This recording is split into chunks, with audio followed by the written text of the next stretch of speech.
When we think about inclusion, what does that really mean? The same is true when we think about community. Who all are included or potentially excluded? How might we take meaningful action to truly embrace inclusion and community? And are we willing to acknowledge our own internalized racist ideas?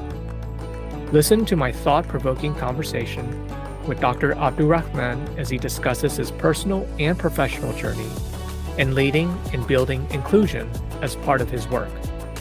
Welcome to People of Color in Psychology, the show that explores mental health topics specific to culture, diversity, and communities of color. I am your host, Jack Sen. We have Dr. Abdulrehman as our guest today. He is a clinical and consulting psychologist. Dr. Abdulrehman applies his skills of creating sustainable change to leadership in diversity, equity, and inclusion. He has a broad and international portfolio of clients, including Google, YouTube, MasterCard Foundation, Canadian Broadcasting Corporation, and is a member of the Conference Board of Canada. He hosts a podcast on the different conversations of racism called Different People. Dr. Abdulrehman's work has been recognized by the Society of Consulting Psychology for excellence in diversity and inclusion consulting. As a TEDx speaker on resolving unconscious bias and the founder of testbias.com and livingwithracism.com, he believes insight of our biases can be the beginning of a resolution to systemic racism. He is an assistant professor with the Department of Clinical Health Psychology at the University of Manitoba and has held 3 visiting professor positions at Zanzibar University, the State University of Zanzibar, and the Muhimbili University of Health and Allied Sciences due to development work in Tanzania. He is also the author of a new book in press titled Developing Anti-Racist Cultural Competence, due out in early 2024. As a Muslim Zanzibari psychologist, Dr. Abdulrehman will be discussing how changing our sense of community can improve inclusion. Thank you very much for joining me today. Thanks for having me, Jack. Yeah, first of all, thank you so much for being a part of this conversation. I've had, the opportunity to listen to your podcast and really some insightful things that you shared. One thing that I ask a lot of the guest speakers is, tell me more about yourself, your origin story, and how did you get into this work? Yeah, my origin story is very interesting. It feels in many ways I've come full circle. My family moved to Canada when I was about 7 years old. Our family faced a fair deal of discrimination growing up. And as a result, although I didn't realize it as a child, my father, and as most immigrant parents, they give their children 3 options, a doctor, a lawyer, an engineer. And my father said, you're going to be a physician. That was it. And like a very specific kind of doctor, physician.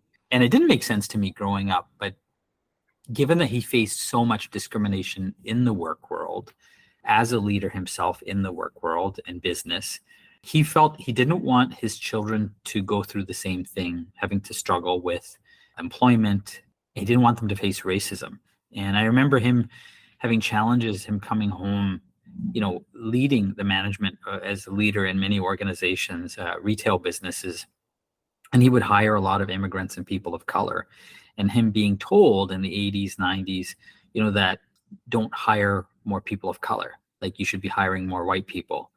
And he would say, well, I'm going to hire the right people for the job. And then they'd fire him. And then he'd get to a different organization, be high up in leadership, hire more people of color, and they get fired for doing so. So, he, having had that, he's like, I don't want you losing a job. I want you to, we didn't grow up very well off. We struggled growing up. I remember when we first moved to Canada, like a lot of, like the only meat our family could afford were like organ meat. And I remember, growing up being disgusted by kidneys and having to eat those and not even having the money to buy toys. So like the experience of being an immigrant is one thing, but the challenges that we faced with racism created another layer of trauma, I think, for family, particularly for my parents. My father never wanted me to go through that.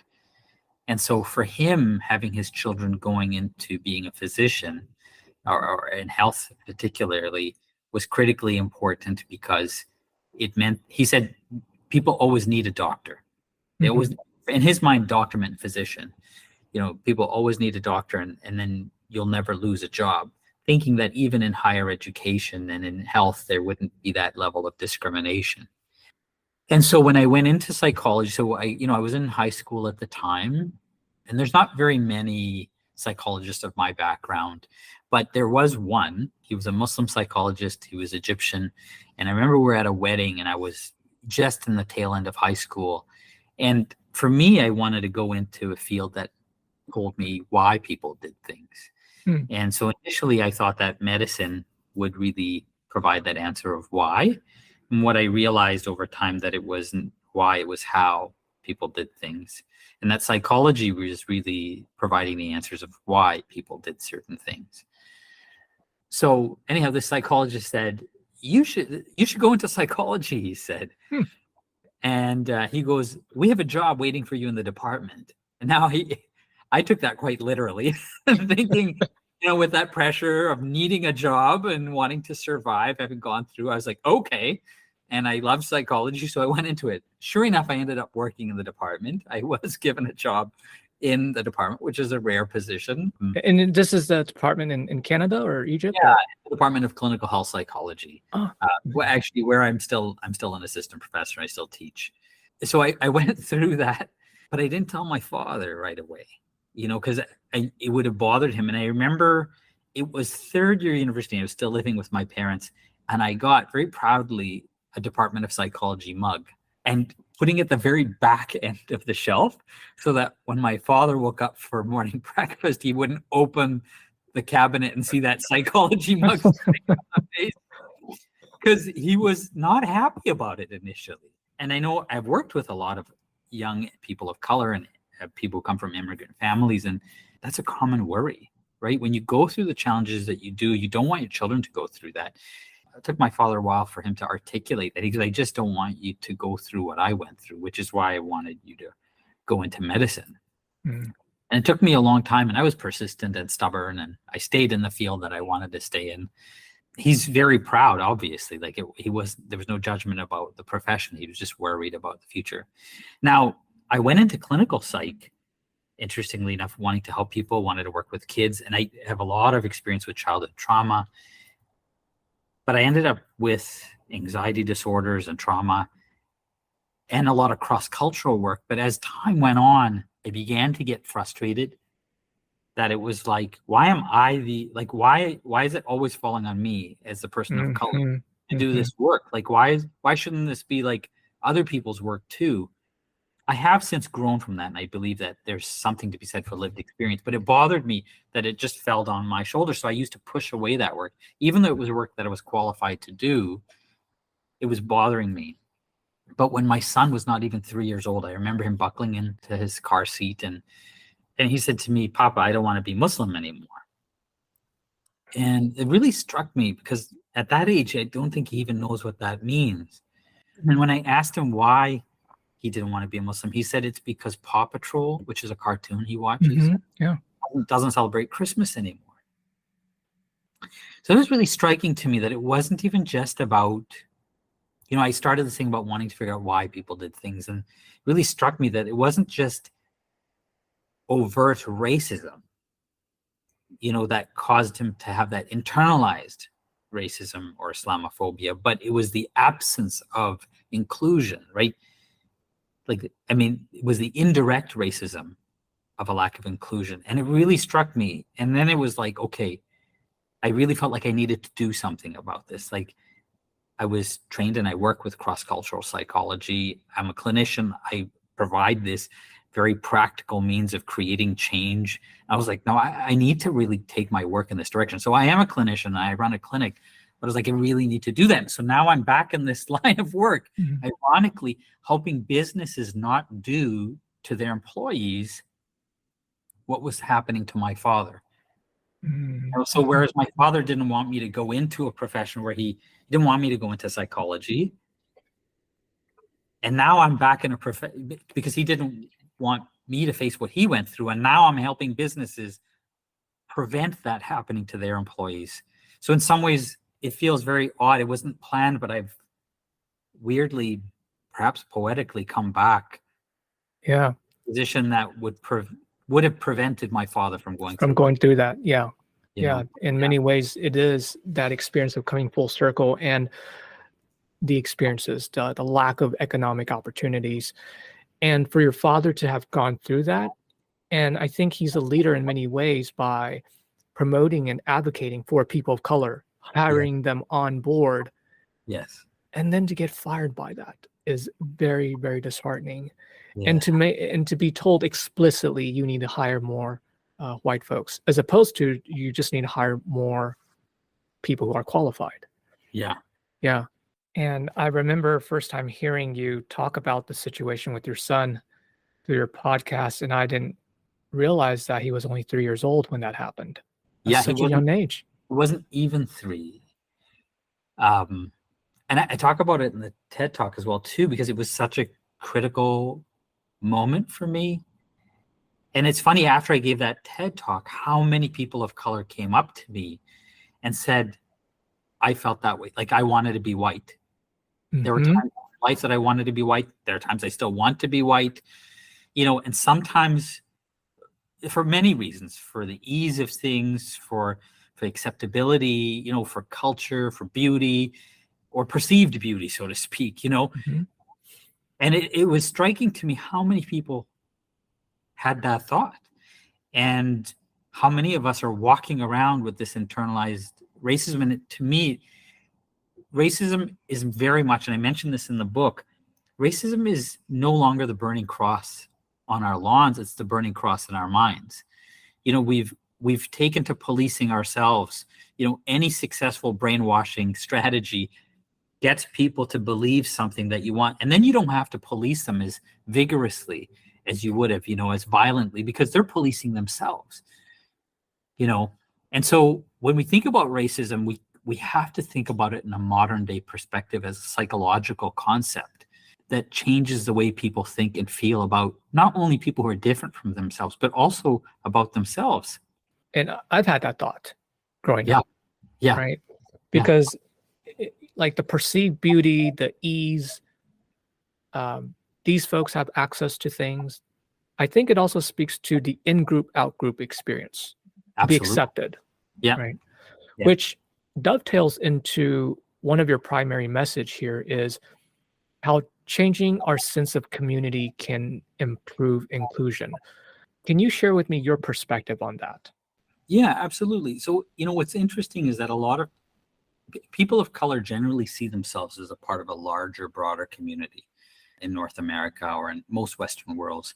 We understand the nuances of the culture. We adopt a lot of the holidays. We engage and participate with many of our white colleagues and friends as if they belong to our community.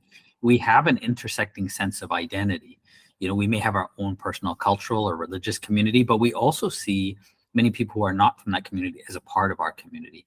We make efforts to learn about and understand those different viewpoints, and we respect and we value them, so much so that we integrate them into our own calendars and our viewpoints. The same can't be said for many white folks, sadly. We take, for example, the idea of holidays. We all know what Christmas is. We get what that is. We know what Easter is. We know what Halloween is. And many of us will adopt a lot of those holidays, even if they aren't from our own culture. But that can't be said the other way around.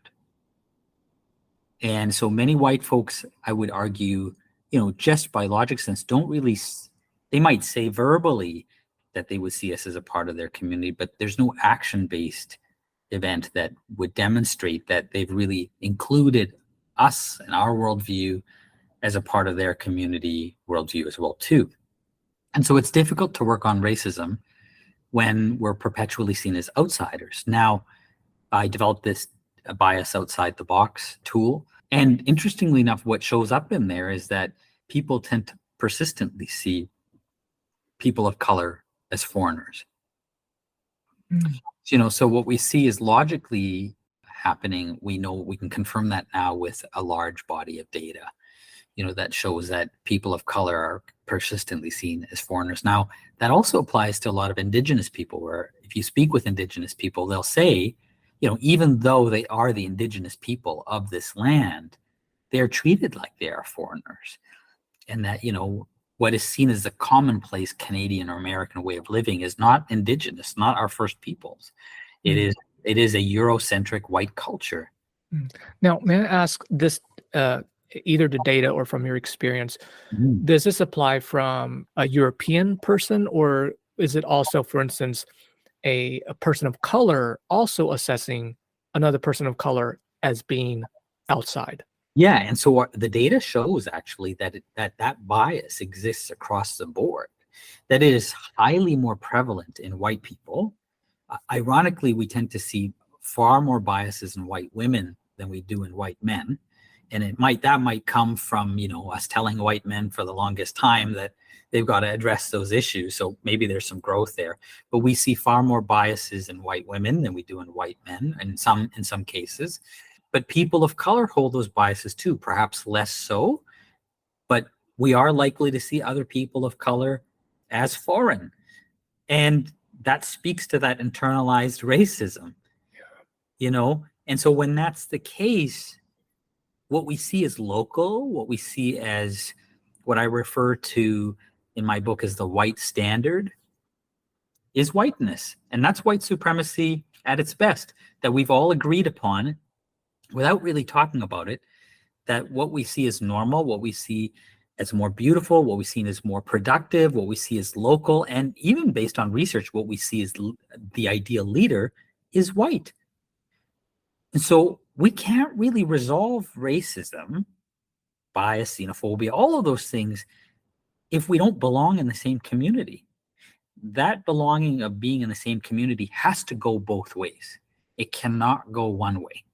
It can't be people like you and me, seeing, any relationship has to go two ways. If you're in a relationship with somebody, you can't just say, well, I love you and I'll do all these things to make you feel comfortable and to make you feel like you have a sense of belonging, and the other person doesn't do anything.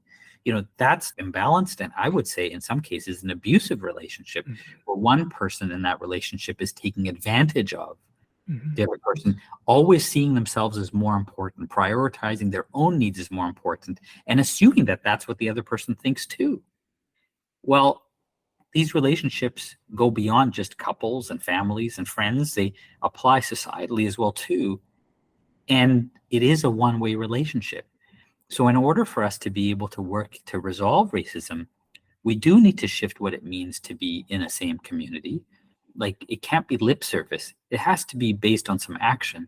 And so one of the things that I've been really pushing for is this concept. Like, our team several years ago developed a civic pride campaign based on positive psychology. So tips that people can engage in to build greater civic pride.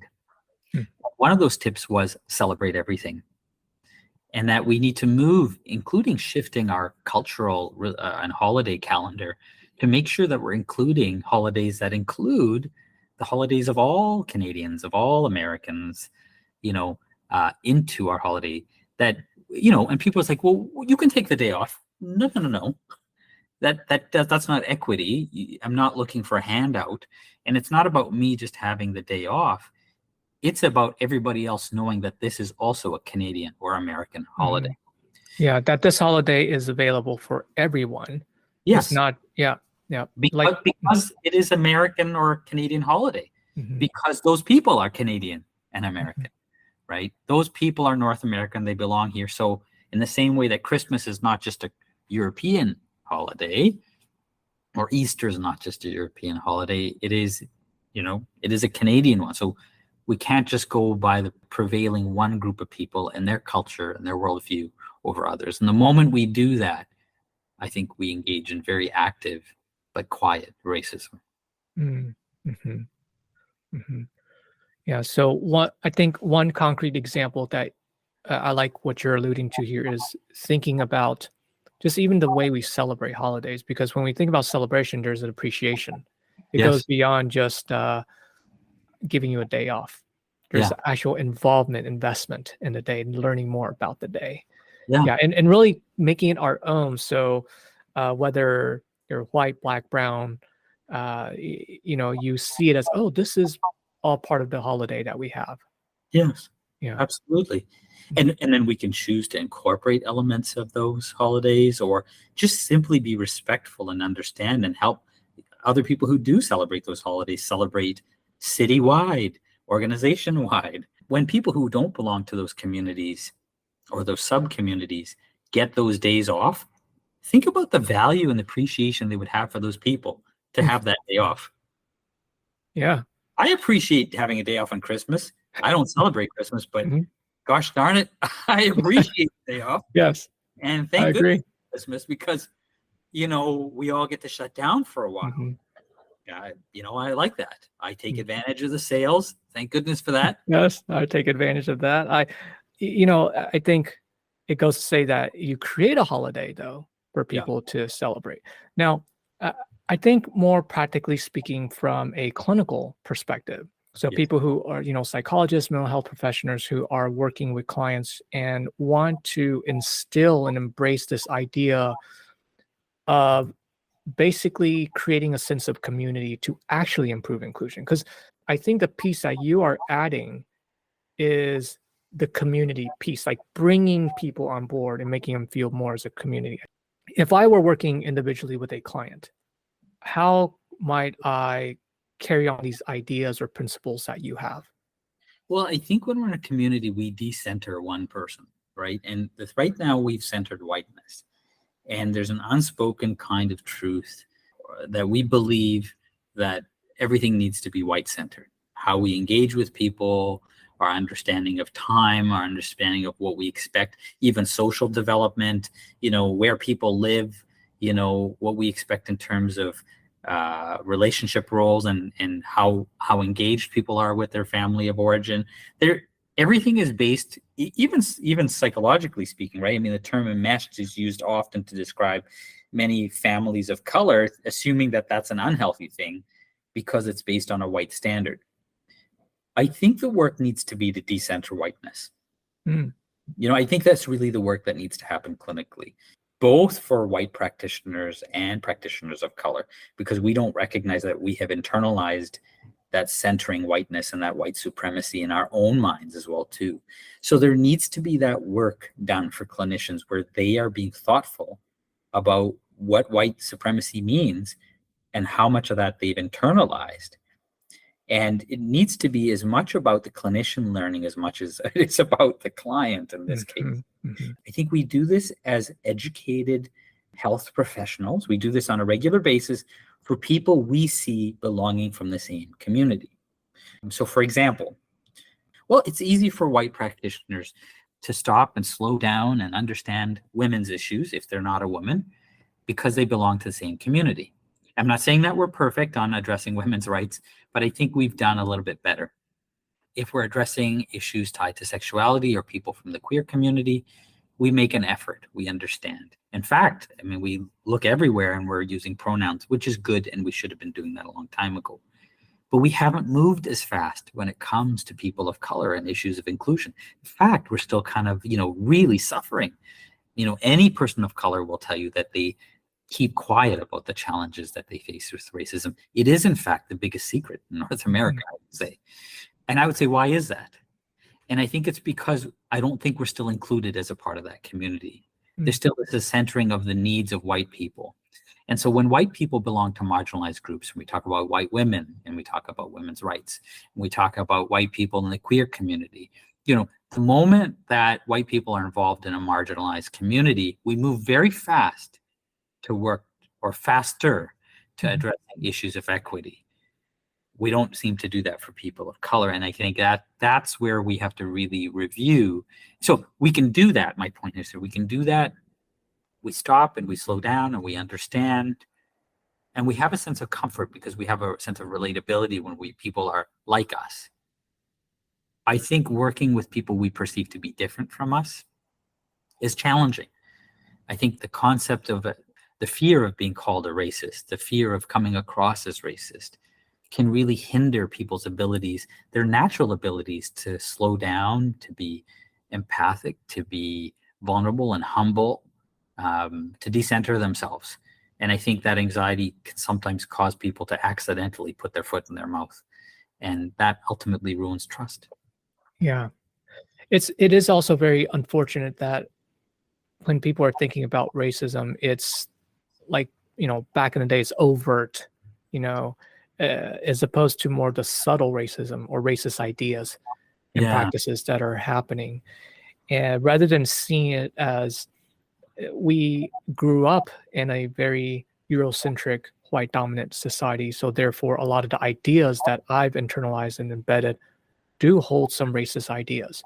Yes. And there's nothing wrong with acknowledging that fact. I think No. there's a challenge with people seeing it as that.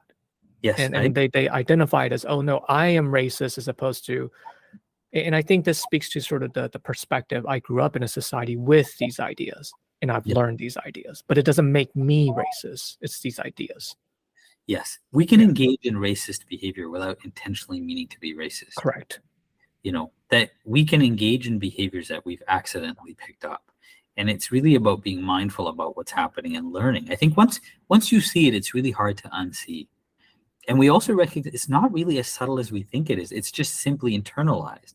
You know, Mhm. we loosen up on the obvious things. We're not drinking from separate water fountains and things like that. But hey, we still do pay more to white people than we do to people of color. When we talk about the gender pay gap, actually the pay gap between white people and people of color is far greater.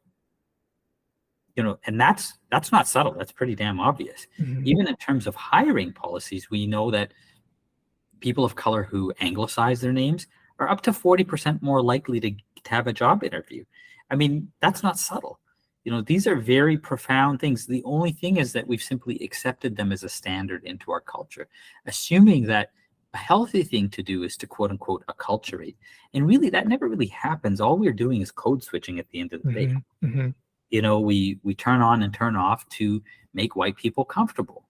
And I mean, that's a very tiring concept, I think, at some point, is we have to stop performing, Yeah. uh, you Yeah. know, and Because that doesn't do any benefit to white people either, because there's no opportunity for learning. right. Right. And thinking about, this podcast and a message for our listeners, we have a wide range of folks who listen. Mhm. And I think for the the therapists who are white and are listening to this, is there a tip that you would offer them? Yeah. Well, number one, I would say we've got to be comfortable with having these conversations. And many times people are afraid that if they do something that's offensive, that they'll never come back from it. But personally, like if somebody were to take ownership, I feel far more comfortable with them than if they were to be quiet, because then I get the perception that people are digging in their heels and not willing to change. So making an error and admitting to it is actually a far more open act, and something that would build trust. It gets people off their high horse. It reduces any power disparity. So I would say that's important, that we need to start to have these conversations and admit errors when they do occur. I also think it's time that we start to pay attention to how common racism is in our society. And that means also learning from our friends. Many times people will say that they want to be anti-racist and work cross-culturally, but in their own personal lives, how many friends of color do they have? And the answer is usually not very many. And so what that suggests is that's performative. So I think, I have a chapter in my book called Outside the Therapy Room. And that's really where a lot of this work needs to begin. Mm. It doesn't begin in the therapy room, it begins outside the therapy room. And we have to do this work to become anti-racist, to educate and inform ourselves outside of that room, so that what we learn shows up in the therapy room. Yeah, that's such a critical point. Yeah.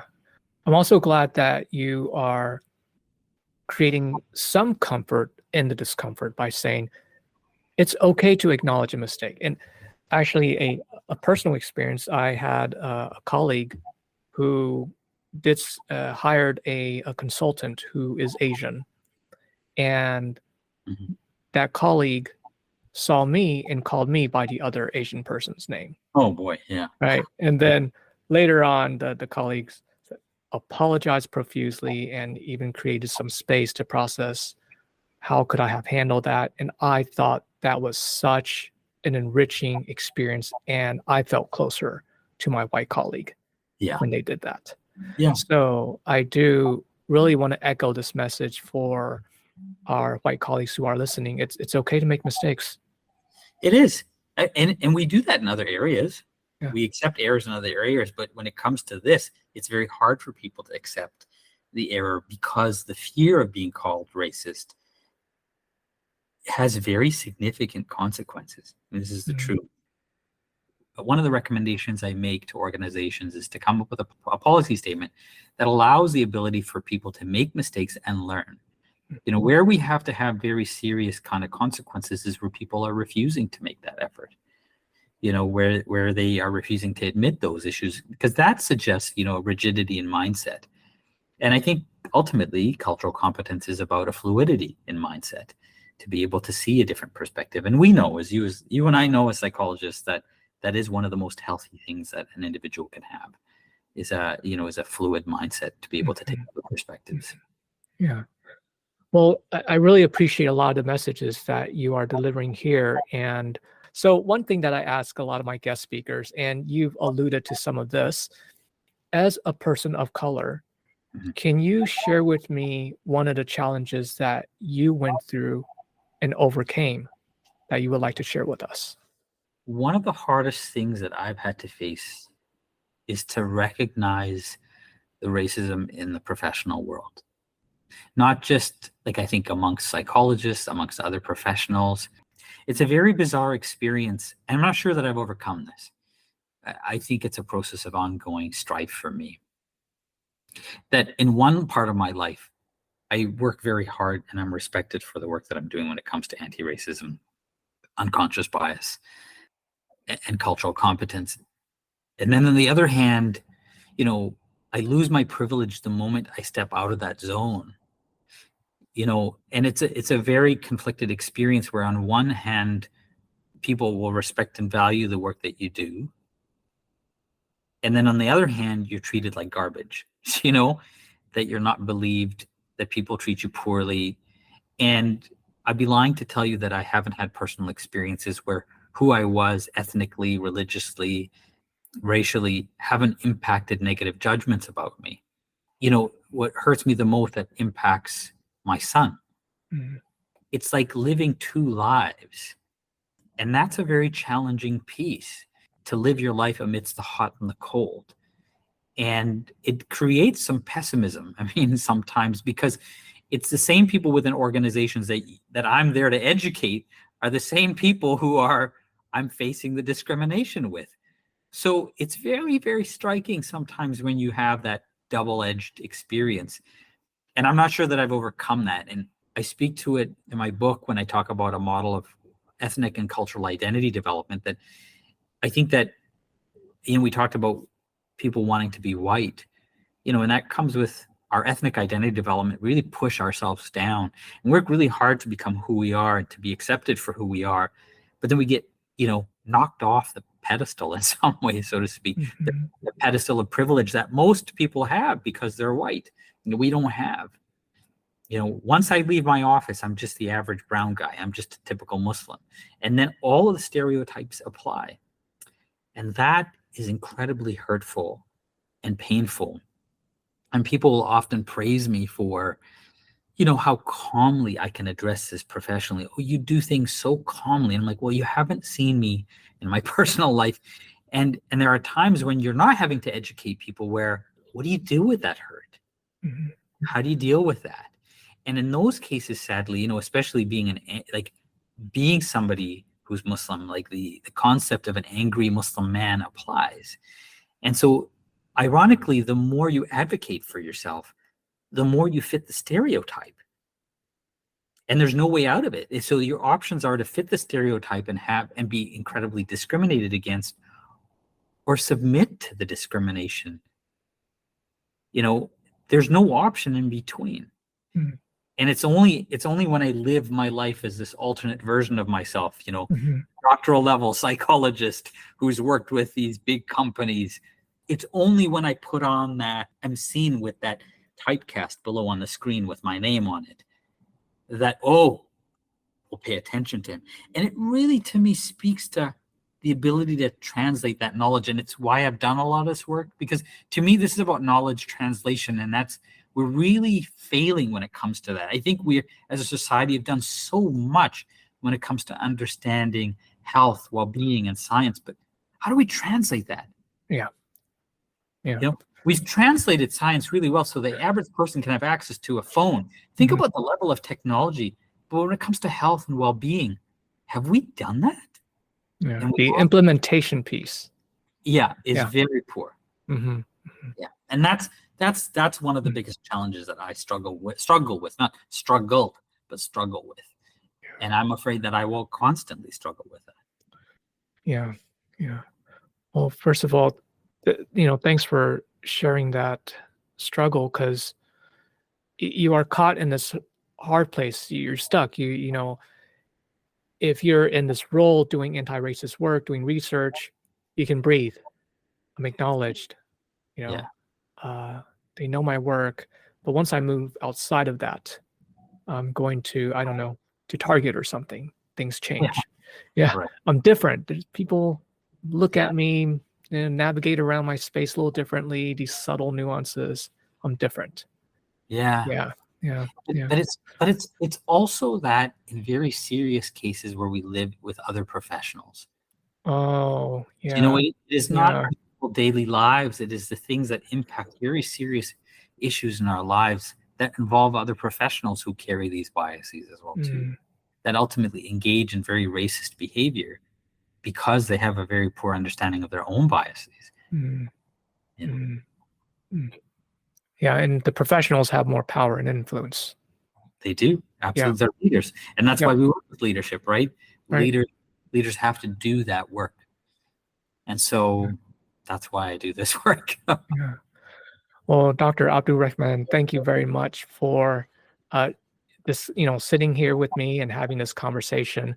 Do you have any last minute thoughts or ideas you'd like to share with our listeners?